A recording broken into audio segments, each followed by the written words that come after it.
Welcome back. Illinois Governor J.B. Pritzker, Democrat, might run for the nomination in 2028. Some Democrats talk about that, and he's trying to emerge as one of the notable, visible critics of President Trump. And today, he tried to burnish that image a little bit with taking this shot at the president during his State of the Union address. That is to say, Pritzker's. We ought to be focused on making life more affordable for everyday Illinoisans. With the new tariffs that are already put in place by President Trump and the ones that he has proposed, the cost of everyday goods like tomatoes and beef and beer is likely to rise again. Allow me to correct myself. That's a State of the State address in Illinois. There is no State of the Union address in Illinois. So, fumble on my part. Apologies. I want to bring in our political panel. Kevin Sheridan and Chuck Rocha join us now. Kevin served as a spokesperson for the Republican National Committee and, importantly, for the contours of this conversation to come, senior advisor for the Romney-Ryan 2012 presidential campaign. Chuck Rocha formerly served as a senior advisor to Senator Bernie Sanders' 2016 and 2020 presidential campaigns. Kevin, let me start with you. Mitt Romney in that 2012 campaign famously said he was mocked by then-President Obama for saying this, that our chief national security rival, global rival, was Russia. President Trump today described Volodymyr Zelensky, the president of Ukraine, as a dictator. Talk to our audience about the dramatic shift in that conversation as it flows through the Republican Party.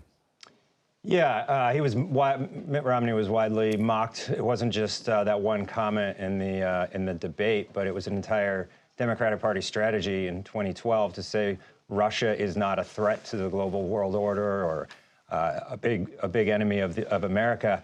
But in 2016, obviously, that all changed when the Clinton campaign used Russia to say that it was an illegitimate election. So here we are. In my opinion, if Donald Trump's going to call for elections in Ukraine, which I think is a legitimate request by the United States, he should be calling for them in Russia as well. But this may be just a negotiating tactic where he's trying to get Vladimir Putin to the table to negotiate. So he's doing a little rattling of the cage of Zelensky. Plus, Zelensky has gone after Trump in a little bit of ways in Pennsylvania when he campaigned. It could be seen against him in his presidential campaign. So we don't know. Donald Trump runs a wildcat offense. He could change his mind tomorrow and attack Putin in the same way. We just don't know. This is the start of the negotiations, though. Chuck, your thoughts? I think that it's key that when you say we just don't know, I think that that's the biggest problem here is I think around the world, I think here in Washington, D.C., sure, one of the few Democrats who will say Donald Trump won. Yes, he won all the battleground states, but in lots of places where we were working, and you talk to Republicans, middle-of-the-road Republicans that I was hoping would vote for Democrats, they didn't want the instability.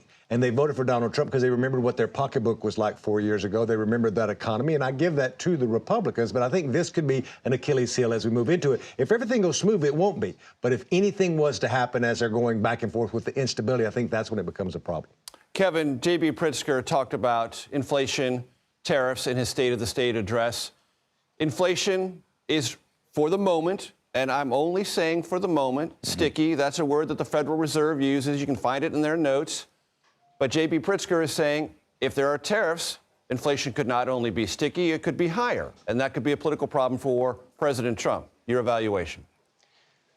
Well, it depends on whether or not you see Donald Trump using tariffs to negotiate lower tariffs, or if he's going to stick with the tariffs that he's put on for the entire 4 years of his term, and what that does to a trade war with our allies and adversaries alike. I think he's a results-oriented guy at the end of the day. He's not ideological.